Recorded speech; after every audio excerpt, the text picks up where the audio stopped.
కేంద్రం. ఇప్పుడు వినండి సూక్తి రత్నావళి.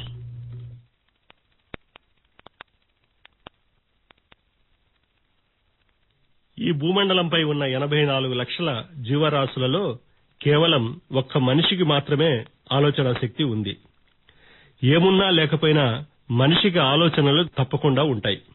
ఆలోచనలు లేని జీవితం వ్యర్థమని అంటారు పెద్దలు.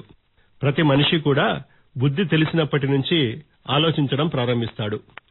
ఒక్క నిద్రిస్తున్న సమయంలో తప్ప మిగతా అన్ని సమయాల్లోనూ మనిషి ఆలోచించకుండా ఉండలేడు. మనిషి మనస్సులోకి రోజుకు 60,000 ఆలోచనలు వస్తాయని పరిశోధకులు వెల్లడించారు. అంతేకాకుండా మనం ఎంతగా ఆలోచిస్తే మన మెదడు అంత గొప్పగా పనిచేస్తుందని కూడా చెప్పబడింది. అయితే మనిషికి వచ్చే ఆలోచనల్లో మంచి ఆలోచనలు ఉంటాయి, అలాగే చెడు ఆలోచనలు కూడా ఉంటాయి. మనిషి సహజ స్వభావాన్ని అనుసరించి మంచి మరియు చెడు ఆలోచనలు కలుగుతూ ఉంటాయి. మంచి ఆలోచనలు భవిష్యత్తుకు బంగారు బాటలు వేస్తాయి, చెడు ఆలోచనలు భవిష్యత్తును అంధకార బంధురం చేస్తాయి. అందుకే ఆలోచనలు ఉన్న చోటనే స్వర్గాన్ని సృష్టిస్తాయి, నరకాన్ని తయారు చేస్తాయని శాస్త్రవేత్తలు పేర్కొన్నారు. మంచి ఆలోచనలు చేయడం వల్లనే చంద్రమండలంలో కాలు మోపే విధంగా ప్రేరణ కలిగింది, రోదసిలో ప్రయాణించేందుకు స్ఫూర్తి కలిగింది. అంతేకాకుండా మంచి ఆలోచనల నుంచే తత్వశాస్త్రాలన్నీ జనించాయని ఉపనిషత్తుల వల్ల నిరూపితం అవుతోంది. దీనికి తోడు నేనెవరు, ఎందుకు జన్మించాను, నా కర్తవ్యమేమిటి, ఈ ప్రపంచంలోని ప్రజలకు ఎందుకు కష్టాలు కలుగుతున్నాయి వంటి ప్రశ్నలు ఆలోచనల్లో కలగడం వల్ల అనేక మతాలు, సిద్ధాంతాలు జనించాయి. అందుకు చక్కని ఉదాహరణ గౌతమ బుద్ధుడు. ఆయన ఆలోచనల్లో తలెత్తిన ప్రశ్నలే ఈ లోకంలోని దుఃఖం ఎలా తొలగిపోతుందో తెలుసుకునే ప్రేరణ కలిగించింది. చివరకు బౌద్ధ మతం ఆవిర్భవించింది. అంతేకాకుండా ఒక చిన్న ఆలోచన ప్రపంచ స్వరూపాన్నే మార్చేస్తుంది అనేందుకు ఈనాటి వైజ్ఞానిక ఫలాలే ప్రత్యక్ష నిదర్శనం. ఈ విధంగా మంచి ఆలోచనలు వారి అభివృద్ధికే కాకుండా లోక కళ్యాణానికి కూడా దోహదం చేస్తాయి. చెడు ఆలోచనలు వ్యక్తిగతంగా ఇబ్బందులను కలిగించడమే కాకుండా ఈ సమాజానికి కూడా నష్టాన్ని కలిగించే అవకాశం ఉంది. కనుక అక్కరలేని అంశాలు, భయం కలిగించే విషయాల మీద, బాధ కలిగించే వాటిపైన ఆలోచనలను కేంద్రీకరించడం మాని కావలసిన వాటిపై దృష్టి పెడితేనే మన జీవితం మారుతుంది. ఎక్కువ కాలం వ్యతిరేక ఆలోచనలు చేస్తుంటే మనసు మరింతగా ఆందోళనకు గురవుతుంది. మంచి ఆలోచనలు భావన చేస్తే అవి ఎక్కువ శక్తినిస్తాయి. వీటన్నింటిని బట్టి మంచి ఆలోచనలు చేయడం జీవితానికి అత్యంత అవసరం అనే అంశాన్ని గుర్తించాలి.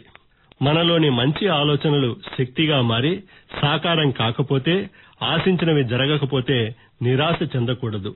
అది మన మంచికే అనుకోవాలి. సాకారం కాని ఆలోచనలను మళ్లీ ఒకసారి పరిశీలన చేసుకుని అందులోని లోటుపాట్లను సరిదిద్దుకోవాలి. ఈ విధంగా సరిదిద్దుకునే క్షణం చాలా గొప్పది. మంచి జీవితాన్ని సృష్టించుకోగల శక్తి ఆ క్షణానికి మాత్రమే ఉంది అని గ్రహించాలి. అంతేకాకుండా ఆలోచనలు సాకారం కాని సందర్భాలు అధికంగా ఎదురవుతూ ఉంటే ముందుగా మనం ఏం చేయాలో, ఏం కావాలో నిశ్చయించుకోవాలి. దాని ప్రకారమే ఆలోచనలు చేయాలి. ఇది సాకారం కాదేమో అనే ప్రతికూల భావన కలగకుండా చూసుకోవాలి. ప్రతికూల భావనలు, ఆలోచనలు ఎప్పుడూ మనిషి మీద తీవ్ర ప్రభావాన్ని కనబర్చి మంచి ఆలోచనలు సాకారం కాకుండా అడ్డుకుంటాయి. ఇలాంటి ప్రయత్నాలు చేస్తే అప్పుడు ఆలోచనలు సాకారం అవుతాయి. మనకు బాధ కలిగినప్పుడు దాన్ని తగ్గించుకునే ప్రయత్నం చేయాలి. మనలో ప్రతికూల భావనలను దూరం చేసుకోవాలి. లేకుంటే మరింత వేదన తప్పదు. పదే పదే ప్రతికూల భావనలను గురించి ఆలోచించడం అంటే నేను మరింత బాధపడే పరిస్థితిని తీసుకురా అని మన మనసుకు స్వయంగా చెప్పడమే అనే విషయం ఎప్పుడూ గుర్తుంచుకోవాలి. అలా చేస్తే చెడు ఆలోచనలు దూరమవుతాయి. ఈ విధంగా మన మనస్సుకు శిక్షణ ఇవ్వాలి. ధ్యానం, క్రమశిక్షణాయుత జీవనం వంటివి మనస్సుకు శిక్షణ ఇవ్వడానికి ఉపయోగపడతాయి. ధ్యానం మనిషి అంతరంగాన్ని శుద్ధి చేస్తుంది, మానసిక బలం పెంచుతుంది, మనల్ని మనం కొత్త రూపంలోకి మార్చుకునేందుకు అవసరమైన జ్ఞానాన్ని అందిస్తుంది. కనుక చిన్న వయస్సులో నుంచే మంచి ఆలోచనలు చేయడం అలవాటు చేసుకోవాలి. అంటే పునాదులలో ప్రారంభించి అంచెలంచెలుగా నిర్మించే ఉన్నత భవనంలా ఆలోచనల నిర్మాణం జరగాలి. అప్పుడే మనిషి సర్వతోముఖాభివృద్ధి చెందడంతో పాటు విశ్వ శ్రేయస్సు కలుగుతుంది. సర్వే జన సుఖినో భవంతు.